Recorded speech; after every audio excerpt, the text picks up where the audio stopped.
I want to kind of share two things. One, I'm working on some sermons maybe for the fall that have to do around the idea of identity and the New Testament. One of the overarching New Testament messages is that God's first work in salvation is not so much for the person to become perfect in action, as much as the first work is a change of identity of who you are, and which for us that sometimes it doesn't take long at all. Sometimes it takes a long time. But you see so much of it tied to, in my mind, tied to the idea of carrying burdens, or maybe with people who struggle with guilt or struggle with shame. And so what I think one of the great works of God in salvation is it's what the New Testament talks about when it comes to terms of freedom and liberty and things of that nature, is the idea of letting go of those burdens, letting go into those inside-looking items. And so I just came across a couple of quotes that I've just been wrestling with. We're carrying burdens that we were never designed to carry. Burdens that Christ never intended for us to carry. We could actually extend this on out, because they were intended for Christ to carry. Coming out of the Holy Week into Easter, if we were to take Isaiah 53 and let that be sort of our theme going through Holy Week and look at that particular text, that's the portion of Isaiah where it describes the Messiah. And I mean, they're very specific bruised for our iniquities, all the things that go with that.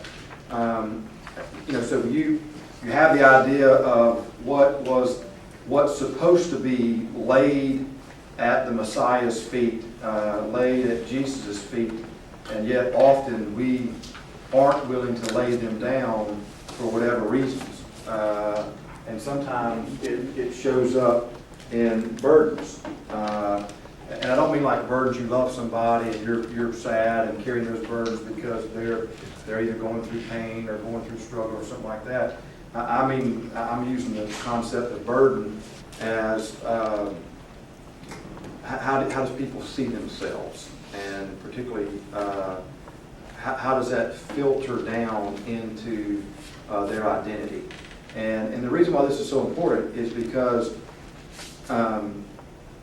what the New Testament talks about as the seat by which you are to treat others and look at others, and it is yourself. I mean, you're to love your neighbor as what? Yourself. And so if you have a view of your own self identity that is something that God wants to change, or even something that God wants to redeem or transform, but until that process has its way completely inside of you, that will alter how you see someone else. I mean, if you see yourself at half a tank, then how are you going to? That's the rule. I mean, that's the lens by which you'll see the rest of humanity, and so they'll be half a tank. Does that make sense? And so anyway, this is not as designed as I'm not trying to take the whole lesson, but we are going to get into that. This is a segue into chapter 4, and we're going to get to 4 in just a second. But we're carrying burdens that we were never designed to carry, burdens that Christ never intended us to carry. We extended out to say because they were intended for Christ.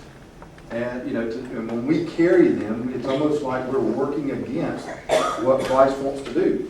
The yoke of ministry is often heavy, but realizing it is Christ's yoke and Christ's ministry causes the weight to shift. I like that one. And we're all in ministry, not just ordained. I mean, if you've been baptized, one of the 5 core tenets of baptism is you are commissioned into ministry. The general ministry of the priesthood of believers. And so all of us are in ministry. I'm the lucky one. I get paid to do it. But I mean, I'm being sarcastic. But there is we all are in ministry, and we're created that way. Part of the gifts of this Holy Spirit is some level of active ministry. So anyway, I just lay this out there for devotional thought. If you can wrestle with it. Sure. As I do. Can you give an example of that verse about the burdens? Well, some of it might be, this would be on the good side, but even then it can be negative. There are people close to St. Paul that have no concept of community, of family, of grace and mercy, and you can take on that burden of who those people are, and then it can be all consuming for you, so on one level you could see the burden of ministry that way. On another level, it could be you grow up, not you specifically, you grow up in a perfectionist mindset in environment, community. And so how you view Christian concepts like righteousness, like goodness, like holiness is defined by your environment growing up, that it has to be perfection. And so what do you do when it's not? How do you interpret salvation, or how do you interpret sinfulness? Let me tell you an extreme case where this can happen. People who cut themselves. All right, that happens all the time. There's a wonderful passage. I don't have it right out with me on the Gospels. I think it's in Matthew's Gospel, where Jesus goes into the city, and there's the demon-possessed man, and legion, all that, and he goes out into the pigs. He lives in the cemeteries, and the way what the text says is that they go in, they cross the boat, or they cross the sea on the boat. As soon as they get on the other side, a man who lives in the tombs runs and meets them and acknowledges Jesus as Lord.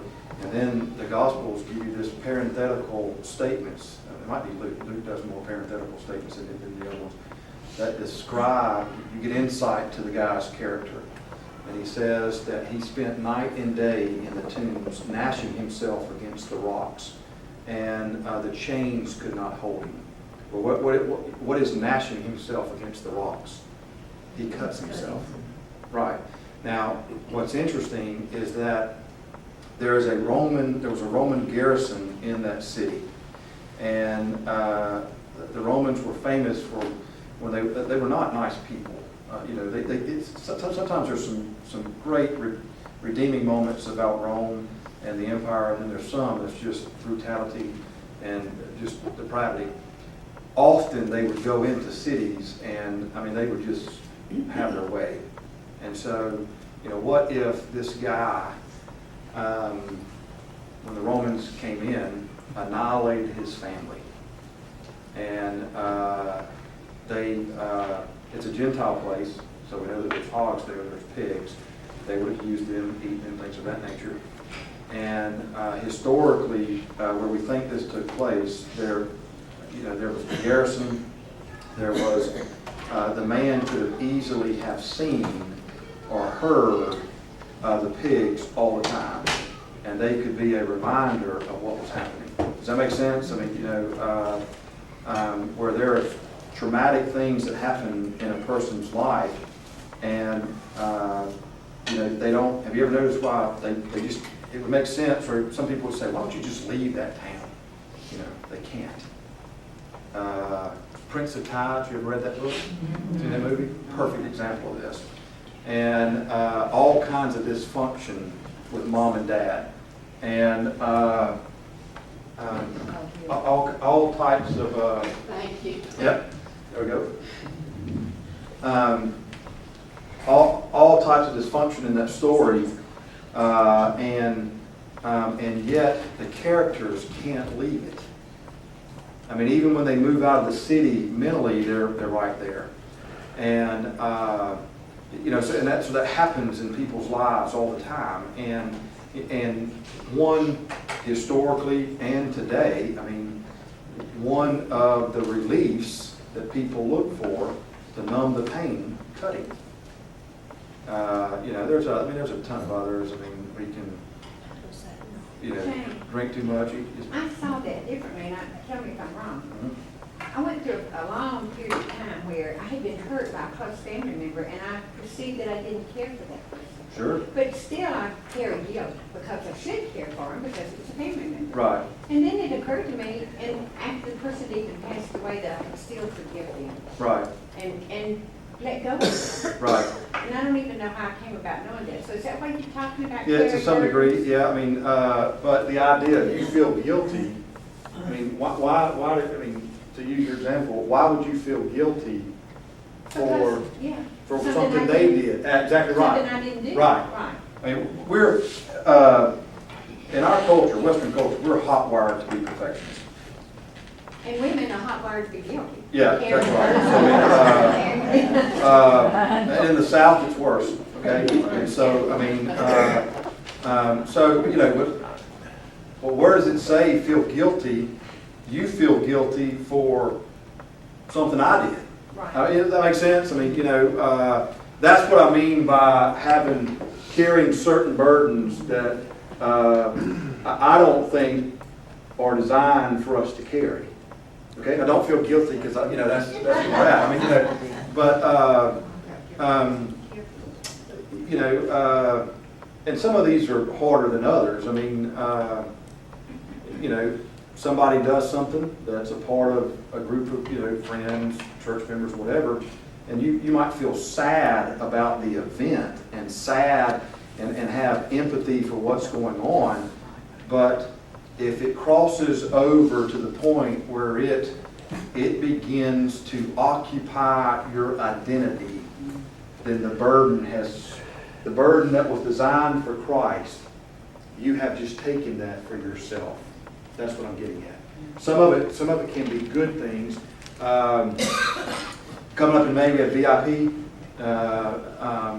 You can take on the pain and the struggles of the family that might be with us at VIP, and let that consume your life to the point where you can't sleep. We got to fix this. We got to fix this. We got to fix this. Well, that comes from a good place of wanting to be loving, but if it crosses over to the point of where things that that weren't designed for you to carry, then that can form your identity, and it can be all consuming. And in the church, we love to put ourselves in the place of Christ and be the one that does all the work and all the ministry, and instead of sort of participating with Christ, if that makes sense. For instance, it took me, and I think I shared this with you guys, it took me a long time to understand and to really come to grips with and be okay with the idea that some things won't be redeemed this side of death.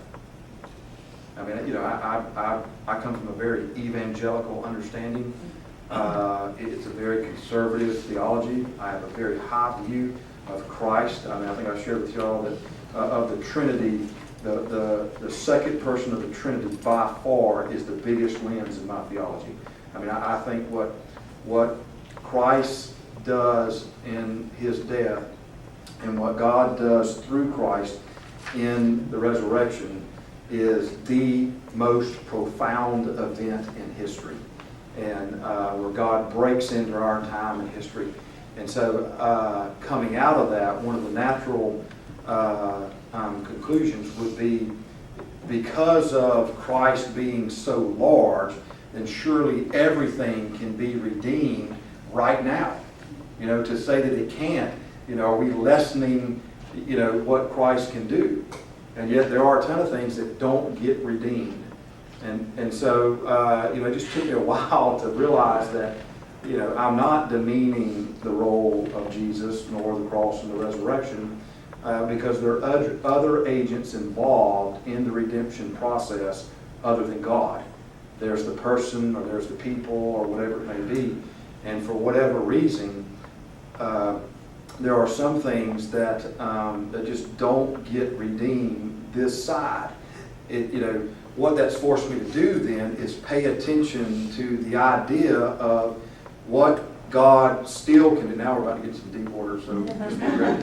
What God can do post-physical death. See, we're heavy influenced by the idea that everything is dependent upon our, while we're breathing, our life now physically. But the scriptures don't. The way they approach death is different than the way we do. And are there works of atonement and works of salvation that take place post-physical death? Now, in our Protestant Catholic, dichotomy and arguing throughout history, Protestants have tended to shy away from anything post-death, which is probably unfortunate. So anyway, that's we're now we have left the text all the way around. I'm game to keep going, but I mean, so what I've had to do just in my own personal theological reflections is to trust in the fact that God obviously has got a bigger picture than what I do, and that God obviously knows more about every situation. And if the role of Christ is as large as I think it is, then who am I to limit that just with physical death? If that makes sense. And so now the idea of priesthood, communion of the saints, is real important to me. At the beginning of my ministry, what is this? I'd quote it, and every now and then would give a shout out to it in a sermon, but it would be very brief, and it would all be about now and whatnot. Which is why probably the third or fourth favorite service of mine is All Saints Day. And it's an incredibly sobering day, but on one level it should be it should be almost one of those jubilant days that we have, because we're celebrating that life does not end just because we can't see it. At least I hope that's the case. I'm counting on that, and I think you are too. So probably Easter, Christmas. I really like confirmation. That has become fairly profound in my thought ministry, and probably a close third to that is All Saints Day. Anyways, good questions. So if y'all get it all figured out, let me know, and I'll stop all these in the middle of the night thinking about stuff. Don't erase the bottom, we can't see. I'm sorry. It says the yoke of ministry is often heavy, but realizing it is Christ's yoke and Christ's ministry causes the weight to shift. If we end up carrying burdens that were designed for Christ, how do we rectify that? How do we take the weight and put it back on Christ and not so much on us? And here I am, and now the first point of the sermon would be you got to realize that there are some things that were just designed for God and not for you. And if you can understand that, then then when we actually say, well, let's just God bless them, or let's just pray for them, we're not calling them a name. It's actually we really will just trust God to work, and not be what Jeff Foxworthy or whoever else is that we do here. Would you read the bottom one more time? I sure will. It says the yoke of ministry is often heavy, but realizing it is Christ's yoke, and that's key, and Christ's ministry causes the weight to shift. Now, this quote comes from a guy by the name of Steve Siemens. wanted to say a word about perfectionism because Sure. I'm a recovering perfectionist and I didn't realize what that meant. I was kidding, about 15 years ago, I realized this. But one of the things about being a perfectionist that seems apropos of this is that you can't ask for help. Sure. Because if you're a Yeah. perfectionist, you got it covered. That goes against the whole process. It goes against the Yeah. whole deal. And I really am a recovering perfectionist. I used to think that meant you had to be perfect, but Sure. then I realized I was a perfectionist and I was frustrated because everything wasn't perfect. I would not smell for that. That's, you know, if you consider yourself a perfectionist or a recovering perfectionist, you know how you see these things now on Facebook if you do that, where take this quiz and it'll tell you what flower you are or whatever, you know, what color you are. What's that? What dog? Yeah. There's one that'll be what theologian than John Wesley. I mean, it is now. Most perfectionists are type A. Most perfectionists can be phenomenal leaders, because they can drive the bus. And like you said, they don't need anybody else to sit in the passenger seat, and they're good at taking charge and going with it. You know, the negative is that when everything's not in its place, what happens? You know, yeah. Well, you know, but it's sooner or later they're breaking points, and but you know, and one of the key, if Wesley was here, when he understood the difference of absolute perfection and moral perfection, that's when he was set free. And that comes later in his life, probably around maybe the late 1730s, early 1740s. You know, so he's probably, you know, middle age by the time that starts to work out for him. And this is a big deal. This is the whole Methodist view of holiness. There never will be absolute perfection, right? And so if you sinlessness, okay, it's never going to happen, all right? And now that's hard to understand, because one of the words for holiness is lack of something. I mean, one of the words hagios.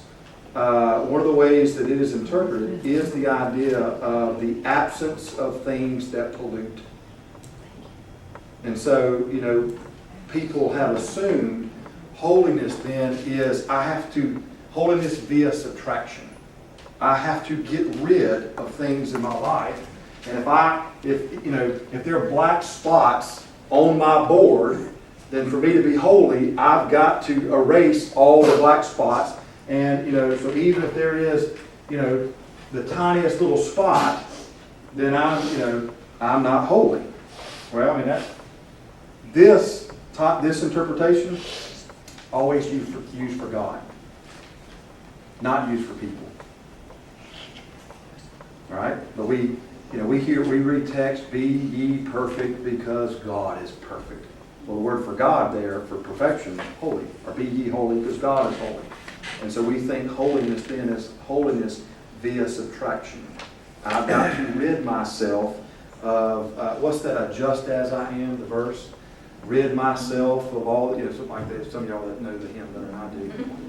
One dark, whatever, something like that, one dark spot. I mean, so the idea is, I gotta keep washing my clothes till they're white. And so, they're now, perfectionists love that. They can spend all day on this concept of holiness because they have no problems identifying inside their own life what is wrong. And then, and the idea is I've got to keep doing my laundry until all my shirts are white. I mean, that's home cooking. And there's a level of, there's a level so much where it's like the parable of the lost son. The prodigal son, on his way back, he has rehearsed this deal in his mind. And so when he gets there and the father cuts him off, it's almost like, well, hang on, Dad, I got my speech here. woe is me, I'm less than, no, don't stop me now, I'm on a roll here, you know, let me grovel a little bit, I'm a sinner, you know, you're gracious, I was wrong, I spent all the money, you know, if you would just take me in as a slave. I mean, you know, for instance, I guarantee you, I will, I won't say I'll make a bet.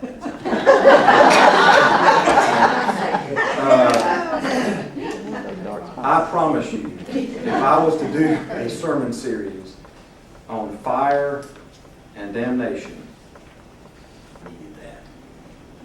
Thank you. Really?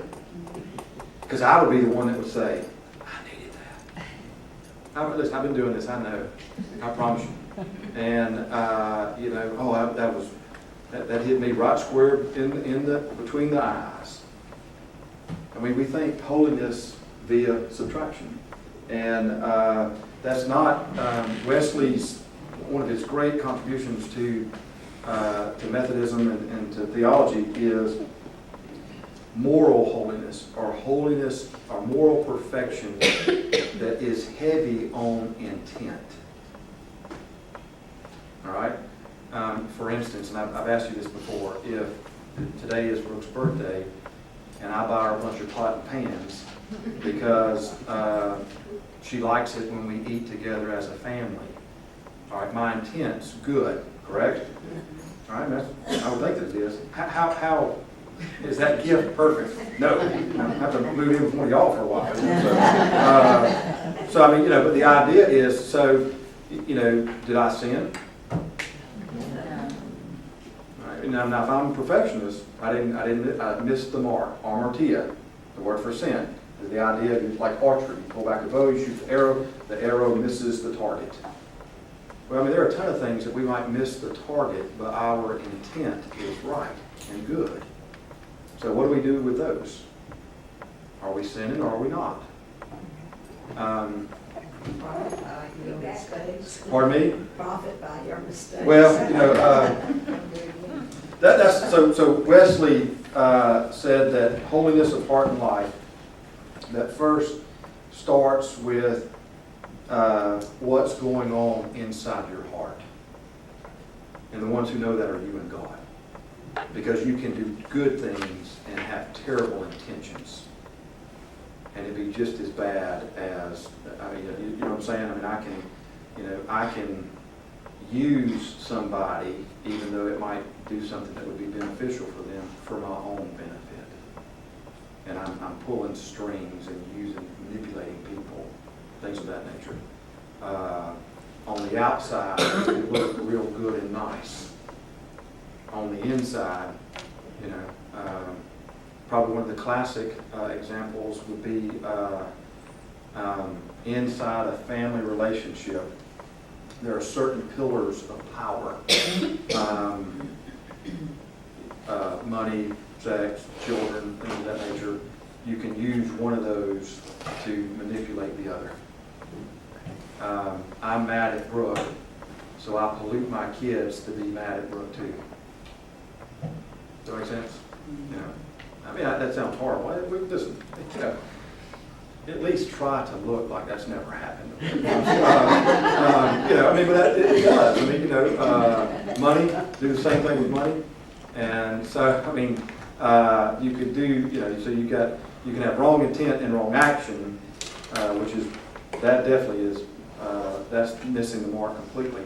You can have on the outside what looks like right action but wrong intent, or you can do right intent, wrong action. Wesley says right intent, wrong action is not sin. And I think he's right. So you understand what I mean by that? I mean, because you're coming from a place of I'm trying to do good.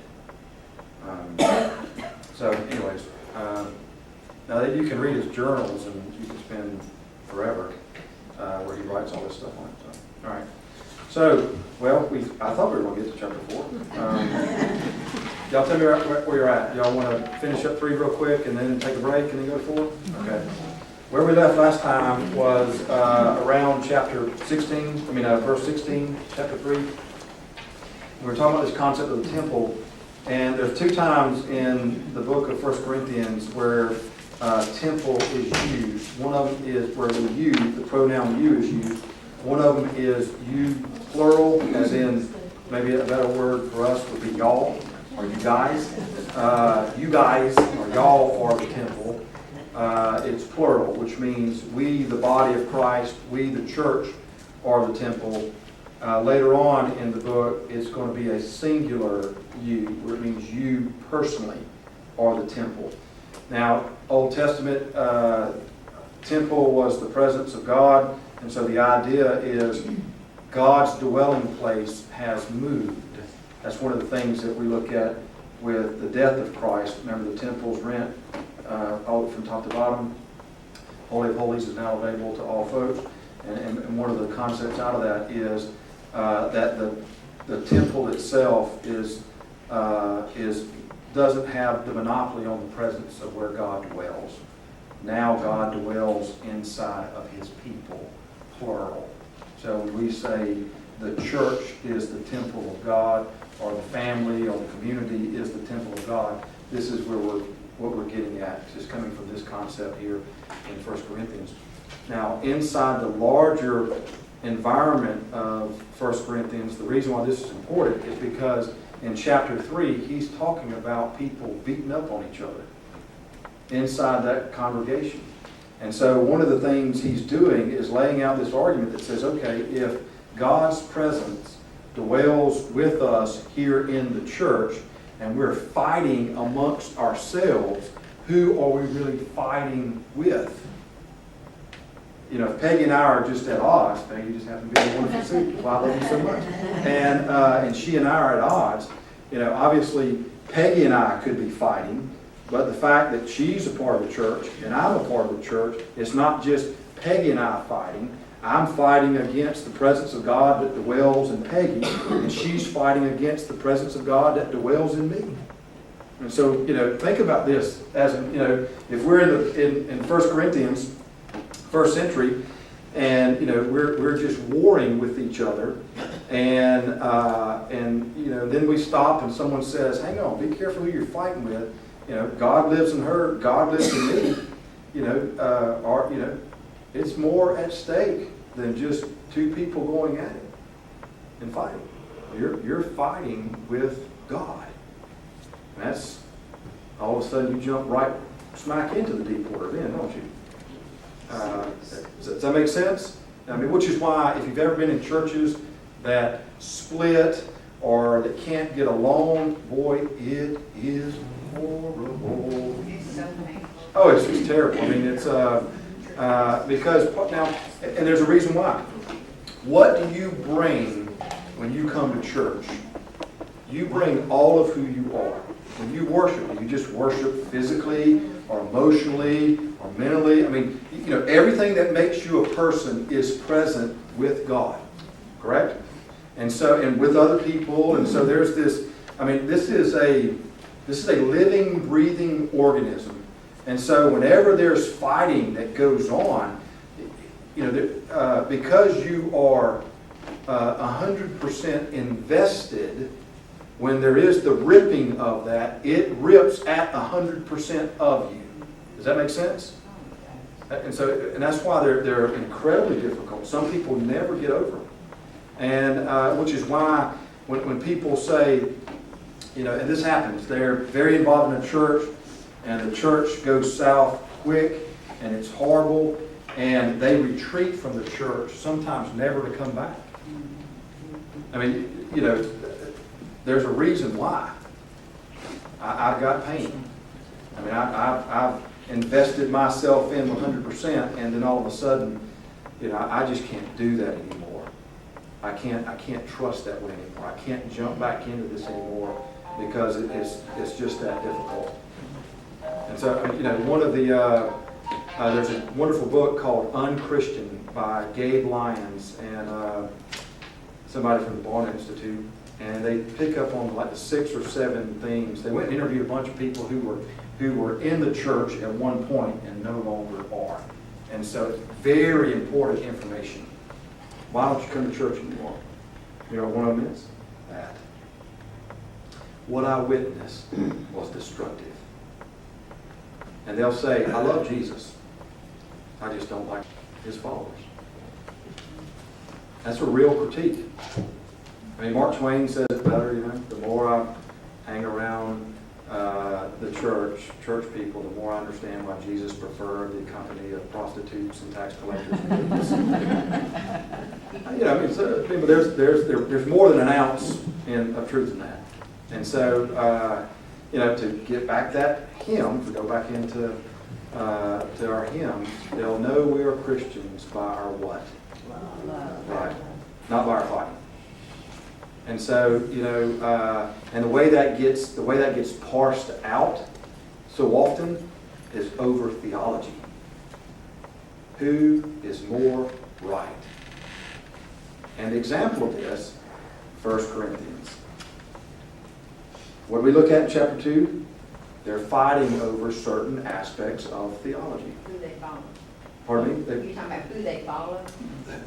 Who they? Paul. Yeah, they have these leaders, and the leaders are saying, this is what you need to know about God. They're looking at it from this view. Another leader says, this is what you need to know about God, and they're looking at it this view. And then a third person is, this is what they need to know about God. And, then Paul was over here, Peter here, Apollos over here. And so they lined up in these camps. And the way they did some horrible things. And some of the rationale behind it is, I'm more right theologically than you are. I mean, which then, I get elevated, you get demoted. And that we do that all the time in churches. That happens often. And so if we look at like the Gabe Lyons book, one of the fallouts of that is people who get caught up in that. It creates a horrible experience for them, and so they retreat out of the church. And it can be so formative that that's how they see the church. So they don't come back. But they'll if you talk to them, they'll say, I'm spiritual. I like the teachings of Jesus, but or I don't want organized religion. Sometimes they use that word. And the idea, what their critique is not against God and against Jesus. What their critique is against us, and it's real. And which is why institutional religions are in the decline for the most part, and have been for a while. It's starting to. I think it's going to swing back, but there's the bloodletting for a while, and what will happen is, the church is evolving, changing. For instance, people can coexist inside of a church, and their coexistence isn't tied so much to theological belief like it was, say, 30, 40 years ago, as much as it is to worship experience, mission involvement. The whole rise of what's called the emerging church is fairly, when I say conservative, wrong word, fairly orthodox in thought. Trinitarian, things of that nature. But really don't care if where you sit on political issues, really don't care where you sit on conservative or liberal social issues. What holds them together is worship and mission. And there's a whole rise of it. All your churches that have been started in the last 10, maybe 15 years are emerging churches. Heavy, heavy, heavy on mission. Might not ever have a building. Don't care, if there's the carpet's red or blue or white. Don't do a lot of eating at the church. Some things that are just historical and traditional for us. So they might meet outside or in a storefront place for a long, long time, movie theater for a long, long time. But you don't participate, you don't get involved in that church unless you're willing to be in mission. And I don't mean like missionary, or there might be some, it might be collecting backpacks, for a school, raising money to build a well, volunteering in an after-school program. I mean, and Is that a religion? Those are just a bunch of do-gooders. Well, That's fine. But I mean, really, I mean, that's not a religion, though. Well, it could be Kiwanis. I mean, Yeah, that's what I mean. One of the things about if you've invested 100% of your whatever you can define as being a Christian, and a church rips apart, you're gonna, that's a lot to lose, right? Sure. That goes for any kind of relationship or anything. But not everybody at church is invested 100%. Those people don't disappear. They find another church and they move on. And it's in most of the, they use it as a way out. In my opinion, is I don't want to go back. Right. And you've got a good way. The church broke up. You can find any reason to not go to church. Yeah, that goes for any kind of thing. There are right? possibilities for that. Yeah. And it could be that they go back to another church, but they never really get involved and they stay on the fringes forever because of the bad experience. Yeah, and I can understand that, but that goes for relationships too. That would be, you become less and less likely to jump into something that might have sharks in it if you've been around a shark attack, right? Bingo, absolutely. But that's not to say that you might not find yourself back in it without even knowing it. If it's safe, you kind of open up a little bit more. That's my point, where if mission might be where someone can get involved and not be like core leadership, decisions, committees, things like that, which is where a lot of the fighting goes on. And so, no, I'm serious. Yeah, I agree. I think that's a nice way of an outlier of the church. And you could be I think you use what, do-gooder or something. Yeah, you can be that, and there's nothing wrong with that. People sometimes will fulfill the compulsion to want to do good and helpful via social organization, things of that nature. Just because they're doing it in that environment compared to a church environment, it's still coming from the same need of wanting to change the world, things of that nature. Inside the church, the idea is that we do it because of Christ. I mean, we're pushed, compelled out because of what God has drilled into us. So whether or not it happens in a church or in a social place, I mean, that's a good point. It could be anywhere. But most of us don't act different than the experiences that we've had. I mean, they form who we are. And if they have been predominantly negative, even when it comes to a church or whatever, or even in a social organization, the odds are, if we do venture back into those settings, it normally is very much on the shallow end, and it takes a long time to swim again after we saw the shark attack. Yeah. And so, but it's for the church. There's a rise of where different things are emphasized than what they were 50 years ago. And it is connecting with people who are what we call de-churched. In church at one point, now are not. They're finding de-churched. Yeah, I mean, there's unchurched, de-churched. I mean, all this. If you read certain books, you'll see that concept. That's a funny word, Doug. I'm de-churched now. But for Corinthians, just to get back to the text, for the Corinthian church, they're fighting. And Paul is reminding them that be careful when you do fight, because you're not just fighting against the person or against the group. If God's Spirit lives amongst us, we would be fighting against God as well. And then this last little portion of the text are some examples. Don't deceive yourself. If you think that you're wise in this age, you should become fools so that you may become wise. Again, he's picking up on that wisdom, Greek understanding that we've looked at in previously in chapter 2 and part of chapter 3. So that he's just kind of laying more to the argument that be careful when you fight. And he's giving some specifics. One of you boast about being this. I think, Pat, you mentioned this about, what follower you were. So you can see where he's just connecting the dots for the Corinthians. And that's probably a good place for us to stop so we can take a break and then move into chapter 4. All right, take about 10. A minister is what I had on Sunday. That's an owl. And owl, A-L-B. And for instance, if you Google up pictures of like Martin Luther or Thomas Aquinas or something like that, you see them in what looks like a monk suit. That's an owl. And A-L-B. A-L-B. And somewhere along the lines, probably if I had to guess, in the 1920s, somewhere in that neighborhood, the dress of choice for clergy changed to the black robe. The black robe is academic, which is why when you go to graduation, everybody wears their robes.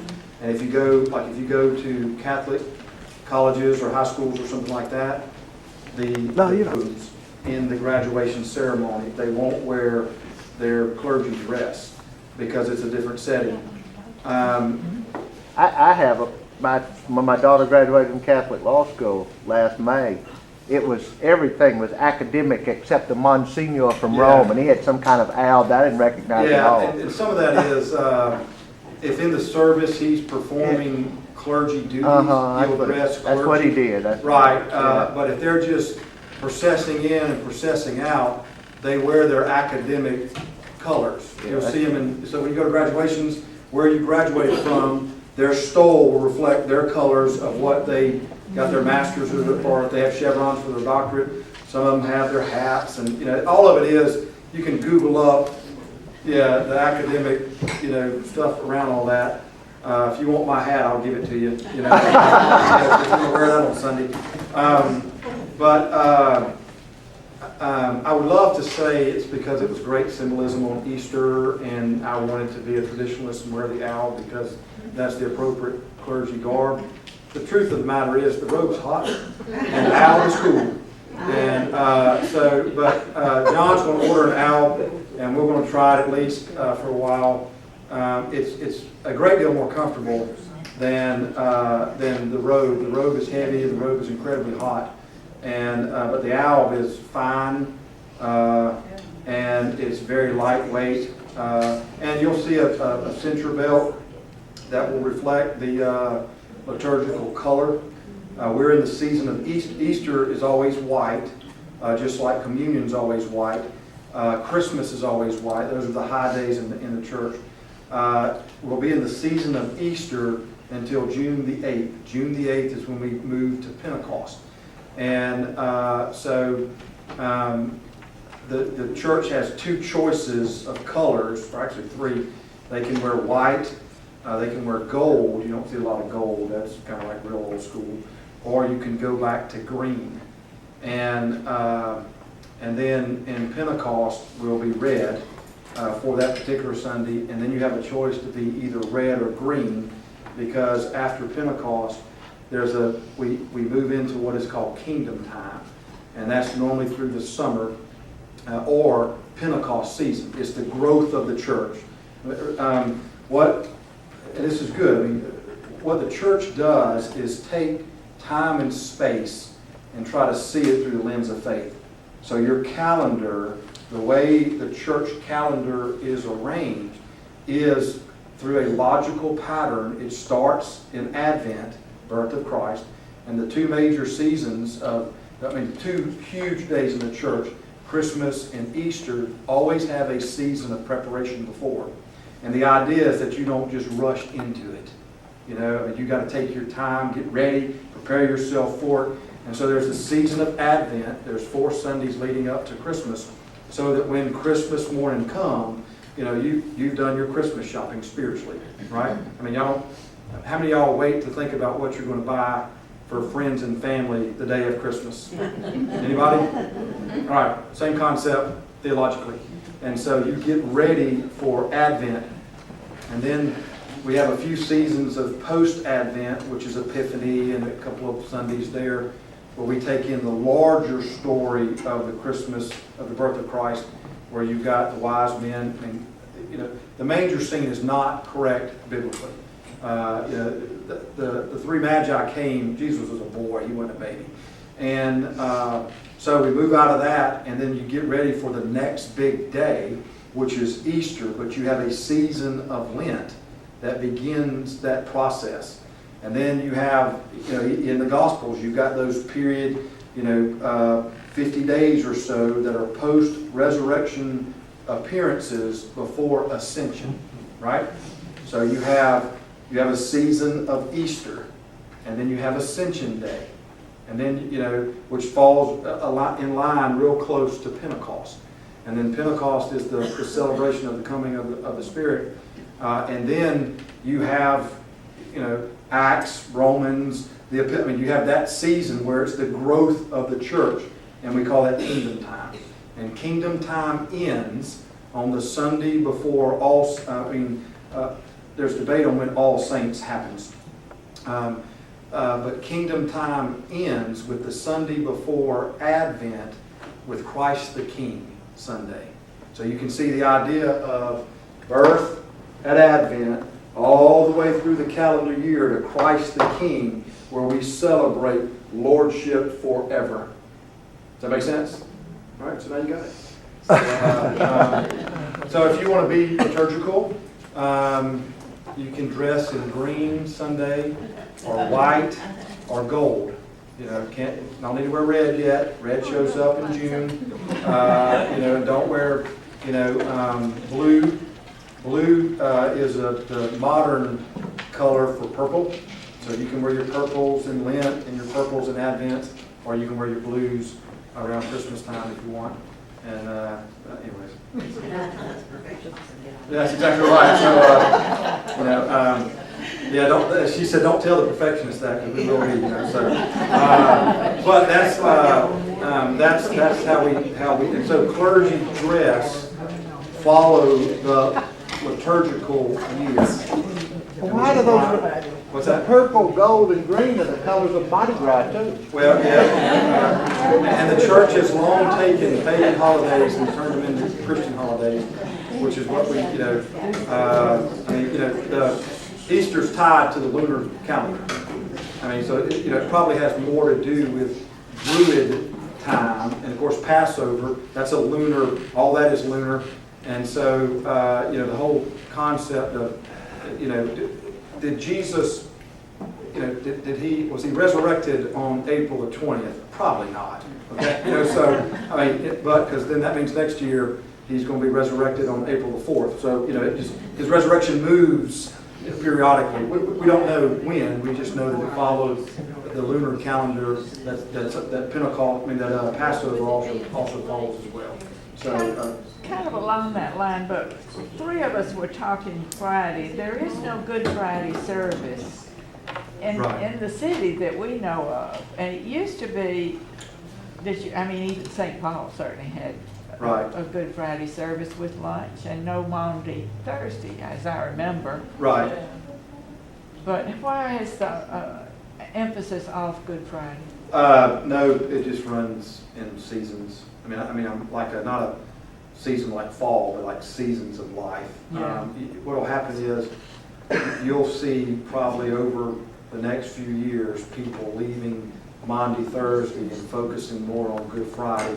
Then every church will have a bunch of Good Friday services, and then we'll say, no, I'm serious, this is exactly, someone will say, well, gosh, we used to take communion on Thursday, how come we don't do that anymore? And so everybody will go back and start doing that. One of the things that we're probably going to do next year is carry Good Friday luncheon through to Friday. That would be nice. There's no rationale behind it. I just wondered. From what now y'all can correct my thinking, the idea of the church here, specifically for St. Paul, closing on Friday is to have a day of, this is a very important day. We're going to honor the day with nothing. Like Sabbath type. I figured that. And, but, there's no theological reason behind it. It's just, like when I was growing up, tenebrae services were very popular. That's the acting out of everything, where a church will take they strip the church of everything on Friday. We did that. Yeah, and you leave it, I mean, this was very common in a number of churches. Everything's in black. So on Easter morning, when you get here, you leave in silence on Friday. You arrive on Sunday in silence. And the church is black, I mean, no light, nothing. And then, big pomp and circumstance, and everything gets carried back in to the church service in that processional hymn. I mean, all the things on the altar, the Bible, the cross, flower, I mean, you name it, and it's a parade. Yeah, it's fantastic. If it's done right, it can be, I mean, visually, it is very stimulating worship-wise. And but it is, it is a great deal of work. And so, there's a, so what happens is we do that for a lot, and then everybody just sort of gets burned out on it. And then it's like, man, I just like we do communion. I mean, can we just stop at Thursday? And we'll do that for a while, and then everybody will say, well, I remember doing that. So it just kind of runs back and forth. Foot washing. There's some churches that on Thursday they don't do Maundy Thursday, Maundy it's focusing on the mandate that Christ gives his disciples. What I have just modeled, you go and do. And so you focus on that. But there are some churches and traditions that Thursday of Holy Week is always foot washing. And see the Pope washing all the feet and kissing all the right. I mean, that's I don't know if you it is incredibly humbling. Oh. And I'm not talking about you washing somebody's feet. To let somebody wash your feet is where the real humility comes in. I'm serious. I mean, it's just not. There's a level of where it's like, I don't like this. This puts me, I'm exposed in a way I want to be exposed. So, of course, what actually we're going to do at St. Paul is next year, we're going to have a mission project where for $40, you can have a pedicure, and then we'll have a foot washing service. So, all of Columbus will be there, let me tell you. That's going to be my talent challenge. Don't steal it. Let me write it down. We're going to rent 10 or 15 people to come and do pedicures, and then we're going to have a foot washing service right after, immediately following. So, Then you'll mess up the pedicure, it won't be dry yet. okay, we'll do it at lunch. How long does it take to dry? A few hours? All right. We'll do it at lunch, and then have the foot washing in the evening. So, hey, don't steal it. Don't steal my idea. So, well, I appreciate it. Thank you. So, Noxie and I are in team now, so that's going to be our mission next year. If y'all want to participate, feel free to do so. If you buy it now, we'll cut you $5. Right. Chapter 4. Real quick, get into this. I need somebody to read verses 1 through 5. In chapter 4. Right. Think of us in this way, as servants of Christ, and stewards of God's mysteries. Moreover, it is required of stewards that they be found trustworthy. But with me, it is a very small thing that I should be judged by you or by any human court. I do not even judge myself. I am not aware of anything against myself, but I am not thereby acquitted. It is the Lord who judges me. Therefore, do not pronounce judgment before the time, before the Lord comes, who will bring to light the things now hidden in darkness and will disclose the purposes of the heart. Then each one will receive commendation from God. All right, just that now, remember, in the way 1 Corinthians breaks down, about midway through chapter 1 through chapter 4 is Paul addressing this idea of all these factions of leadership and the groups under them, of how what's going on in the church, and he's addressing this idea that they're splitting into groups and they're fighting amongst each other. In chapter 2, he addressed it around the idea of some theological stuff. Chapter 3, he just starts talking about the people who are aligning themselves under certain rulers. In chapter 4, he starts to address the leaders. I mean, so it's still same argument or same concept, But the people that he's addressing, it's moved a little bit from not just the average person in chapter 3. This is now, he's focusing in on the leaders who are he's going to address Peggy, he's going to address me, he's going to address Marilyn. We're the three that have kind of tried to, run for office inside the church, and we've got our own followers, and I've tried to tell everybody that, my theology is better than Peggy's and Marilyn's, and so, so he's leaving just the average person in the pew to now so that the topic still fits in the larger context of the first, this first subject that he's tackling, but inside of that you've got a little subunit that he's now starting to change, and he's talking about those who are serving. He's reminding them or calling them back to understand is that they have been entrusted with things. They've been entrusted with leadership, and specifically here, it's not just the leadership inside the church, but they've been entrusting with the idea of the mysteries of the gospel. It's like they're holding the pearls of great price, and what you do with that as a leader is very, very important. You've heard the little saying of much is given, much is required. You can do the idea of those in leadership. Let me ask you: for those who are leaders, are they held to a higher accountability? Yes or no? Yeah, I think so. Okay, I agree. You'd be right. But why? Because they're leading. Bingo. Because the mistakes that they might make are not just, they have the greater possibility for the ripple effect. And so, which is why, if you own any stocks and they start to tank, are you going to be mad at the person who works at the company, or are you going to be mad at the CEO? Who are you going to be mad at? Most of the time when people write letters to St. Paul where they're upset, they address them to me. They don't address them to, maybe they might address them to you, and y'all just are nice enough not to share them. But I haven't received any yet. I'm sure they're coming, but they do write. There's an idea of what Paul is doing now is, he's up in the ante with the leaders, and he's calling them into this understanding of, if you are a leader inside of this, inside the church, pay attention to that influence. Pay attention to what can happen when you make poor steps. He's got this word in there that talks about the servants of Christ. I think some of your Bibles might even use the word steward.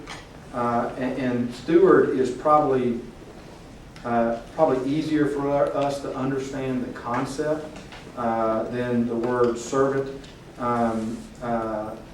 Steward is the idea that you've been entrusted with something, like a trustee.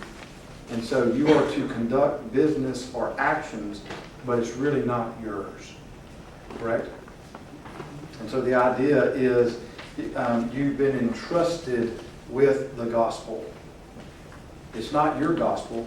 We don't preach Shane's gospel or John's gospel or Grace's gospel. We preach the gospel of Christ, and we're trustees to it. And so what we do with that is incredibly important. What are some of the qualities that you look for in leadership? Those same ones. Yeah, okay. Yeah, I gave you a few. Trustworthiness, being trustworthy, honest, integrity. Why is that important? Well, you tell something that's not true, how am I ever going to believe Right. anything you say? Bingo, because their lives at stake. There's a level of influence. Because what the way Paul might describe it is what they're managing people is valuable to God. It's that important. And and so this idea that if God has entrusted the leaders with His gospel, think at it from God's perspective. We just come out of death, and resurrection. So I mean, what did it cost God for the gospel? All right? I mean, to use that word cost. What did it cost God? That's one of the, right, and that's a theological concept, how we interpret, one of the ways that we interpret death and resurrection. There's a cost to God for our salvation.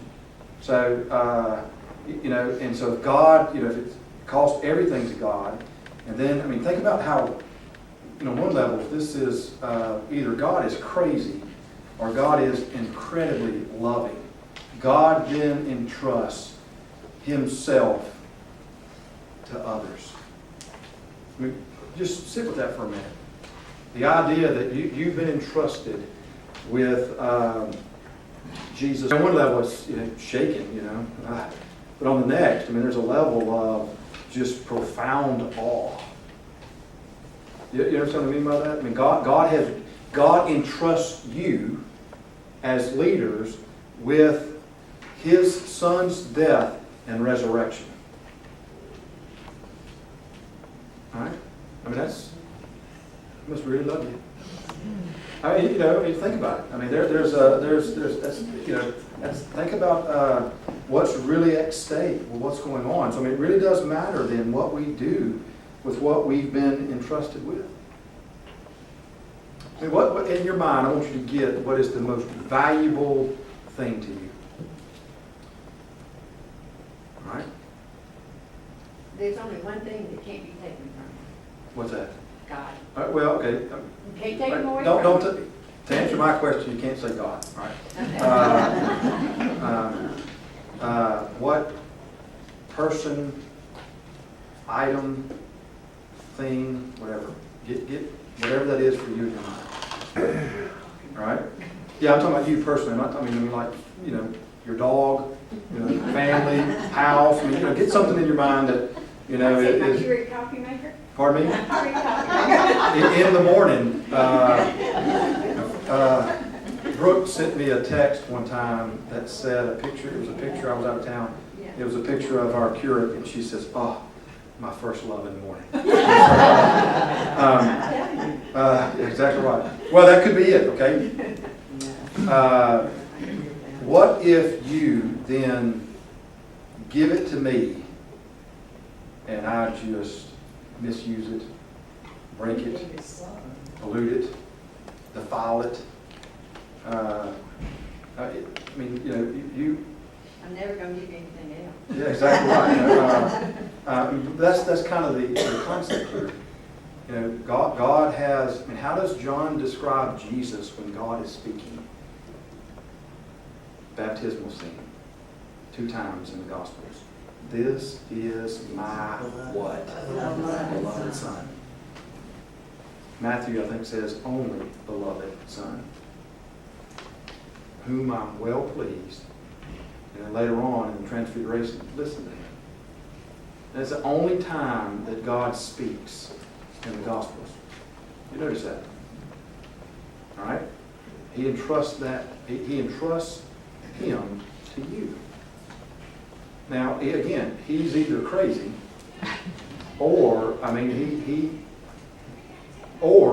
that helps give insight into the level of love he has for you. Because most of the time, you don't throw your pearls before swine. And you don't have to be taught that. Most of us know it pretty quick. Does that make sense? So, I mean, you can see where Paul is now up the ante to the leaders to say, you got something here that's real important. What you do with that is very, very, very serious. Because not just what's been entrusted to you, but what you have been entrusted with, what is that supposed to do to people of great value? It is what changes their life, right? So, don't squander it. Don't treat it as if it's no big deal, or don't use it for personal gain, which is what was going on inside Corinth. I mean, do you think people can use God for personal gain? Yes, absolutely. And we're not talking about clergy.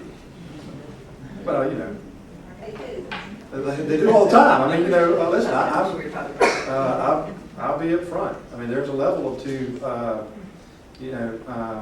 one of the things I told y'all on the board of ministry, there's 3 areas that clergy have to pass in the Methodist Church in order to be ordained. And they have to take the test twice. So they have to pass on an entry level, and then they have to pass on a much deeper level. One of them is what we call to discipline life. And so that's where we look at like psychological exams. That's where we look at like what are the intentions, what are the under the surface stuff that dictate action. Okay? A big deal is what you're talking, what we just mentioned. Can we use people or even ministry or God for personal benefit? And they're clergy who do that all the time. I mean, so I mean, it really is. It's not something. I mean, if our actions are, I mean, our actions are not inconsistent with what people are thinking. Whenever you see something that happens in someone's life and you say, wow, that's totally out of character. No, that's just out of character for what you know about them. All right? It's not out of character for what they're thinking. I promise you that. Where does God say, did you say the second thing he said was listen to my son? Where does he say that? Transfiguration. Okay. I think Mark 9, 11, or 11, somewhere in that neighborhood. Goes up on the mountain. The 3 inner disciples are with him. And this is my beloved son, listen to him. And then you have Peter, who, I really like Peter. Because Peter can say stuff without thinking, let's make some tents. So, but yeah, exactly right. But the idea of, what's on the inside, we might not disclose it, but I mean, our actions are dictated by what we think. What's on the, I mean, they don't, there's, I mean, there are psychological issues that show up inside of people to where thought and action are not related. And, so there is, but that's not the norm, okay?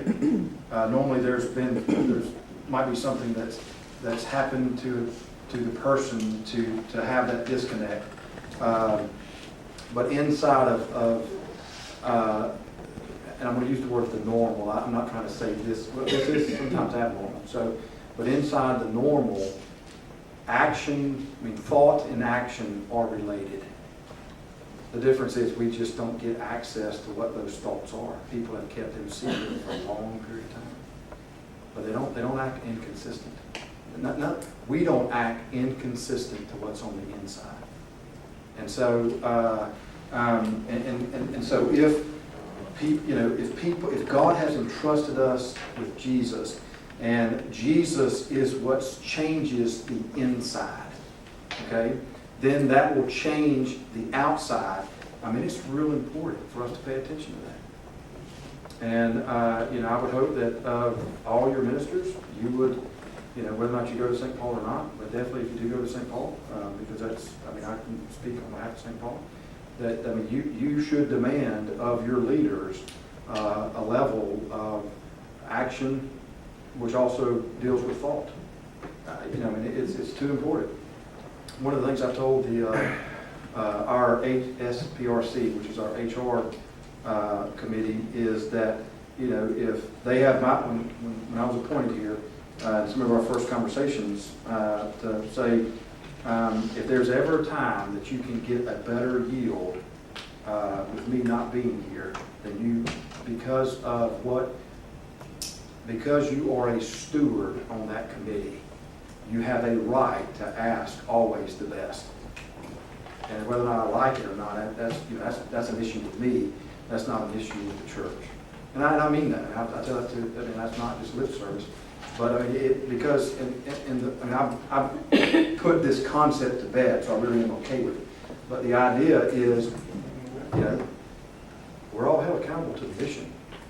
And there are times where, there's going to be times where someone else can do it better. And I would hope that I have the grace and the leaders have the grace to say, hey, Shane, what's at stake is the church, not you, not me, not. You understand what I mean by this? I mean, I didn't mean to kind of delve into my life, but what's at stake is in the gospel. And we should demand, graciously expect and demand the best. I mean, you should expect that of yourself, of people in leadership. Now, that doesn't mean there's going to be times where somebody makes a mistake or something along those lines, but generally speaking, there should be a level where we really are holding what's been entrusted to us. If you read Luther's life, in the beginning of his ministry, he literally would pass out whenever he held the elements for communion from this concept. What's been entrusted to me is Jesus, and now I got his actual body and blood, and he'd have a panic attack. So, I don't know if anybody ever struggles with panic attacks. Listen, you've got a long line of theologians that are right there too, so I mean, just welcome to the club, So, but I mean, he would sit there and hold the communion elements, and he couldn't even get through the liturgy. And I mean, he actually went to the leader of the school and said, I quit. So I came to it. It's too much. Every time I hold this, I'm consumed by it. And fortunately, I forgot the guy's name, but the leader of the school said, just go back and do it again. And he's like, I can't, he passed, literally a couple of times he actually passed out in the liturgy. So, I mean, could you imagine Sunday morning, y'all come on down and all of a sudden, John or I just fall out, you kind of can't cover that up, and so, we can't say look over here or let's read this text, and, eventually he finally got it. But I mean, and I don't mean like one or two Sundays, I mean years. I mean, this is a guy who was ransacked by the idea of, I really don't want to be entrusted with this because it's consuming me. And fortunately, there was a wonderful person that helped him kind of work through that. And of course, then we're the benefits of some of his work. So, anyways, we kind of got off track there. I don't imagine that, right? So, all right, I don't want to get into in past verse 6, so I think we're pretty close to time. Let me stop for questions or comments, or if there's anything wasn't clear.